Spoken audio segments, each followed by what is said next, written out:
మరి మటన్ చికెన్తో పోలిస్తే చేపలు ఎందుకు మంచిది అంటారంటే చేపల్లో ఒమేగా 3 ఉండబట్టి మంచిది అని అంటుంటారు కదా. మరి ఏ చేపల్ని ఎంతెంత ఉంటుందో ఒమేగా చూడాలనుకుంటే 100 గ్రాముల పదార్థం ఏదైనా సరే, ప్రతిసారినే 100 గ్రాములు అని చెప్పను, ఏ వెరైటీ చెప్పినా 100 గ్రాములు తూకం. అందులో ఎంతెంత ఉంటుంది అని ఒకసారి చూద్దాం. బొచ్చ చేప 0.3 మిల్లీగ్రామ్స్, అంటే చాలా తక్కువ ఉంది బొచ్చులో.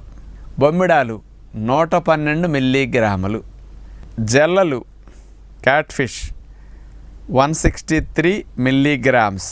మోసు చేప 370 మిల్లీగ్రాములు. బంగారు తీగ 26 మిల్లీగ్రాములు. పులస కాస్ట్లీ చేప, ఈ పులస 313 మిల్లీగ్రాములు. వాలుగ చేప 98 మిల్లీగ్రామ్స్. మామూలుగా మనకి పీతలు దొరుకుతుంటాయి కదా, మామూలు నీళ్ళ